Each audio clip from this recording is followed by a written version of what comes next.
મિત્રો, ઋતુ પરિવર્તન થતાં ઘણા બધા વાયરસ ફેલાય છે. શરદી અને ઉધરસ થવાના ચાન્સીસ પણ વધી જાય છે. અને જો ઉધરસ થઈ જાય તો પછી ઘણી બધી મુશ્કેલીઓનો સામનો કરવો પડે છે. મિત્રો, આ વિડીયોમાં આપણે ઉધરસ થવાના કારણો, ઉધરસ ખાંસીની દવા, ઉધરસના ઉપાય જેવી બાબતો વિશે માહિતી મેળવીશું. તો મિત્રો, જો તમે હજુ સુધી આપણી આ ગુજરાતી આયુર્વેદિક ચેનલને સબસ્ક્રાઇબ નથી કરી તો પ્લીઝ અત્યારે જ કરી દો. મિત્રો, ઉધરસ થવાના કારણોમાં સૌથી પહેલું કારણ જો કોઈ હોય તો તે ઋતુ પરિવર્તનનું છે. ત્યારબાદ મિશ્ર ઋતુ પણ ઉધરસ શરદી થવાનું સૌથી મોટું કારણ છે.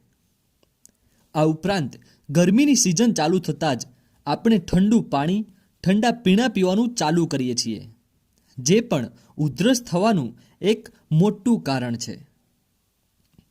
આ ઉપરાંત વધુ પડતા તળેલા ખોરાક કે ક્યારેક ખરાબ ચીજવસ્તુઓ ખાવાથી કે કોઈ ચેપ કે વાયરસના કારણે પણ ઉધરસ થઈ શકે છે.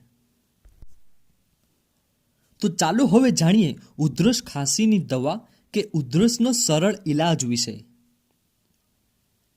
મિત્રો, દાડમના ફળની છાલનો ટુકડો મોંમાં રાખવાથી ધીરે ધીરે ઉધરસમાં રાહત થાય છે. લવિંગને મોંમાં રાખી ચૂસવાથી ઉધરસ મટે છે. ગરમ કરેલા દૂધમાં હળદર મેળવીને પીવાથી ઉધરસ મટે છે અને કફ તૂટી જાય છે. 9% પાણી સાથે અજમો ખાવાથી કફની ખાંસી મટી જાય છે. આ ઉપરાંત તુલસીનો રસ સાકર સાથે પીવાથી ઉધરસ મટે છે અને કફ તૂટે છે. દ્રાક્ષ અને સાકર મોંમાં રાખીને ચૂસવાથી ઉધરસ મટી જાય છે.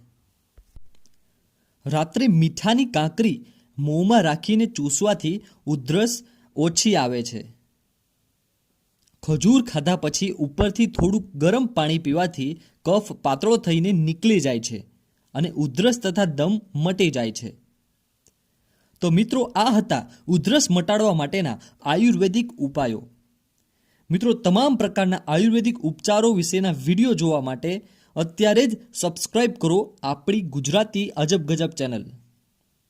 Thank you.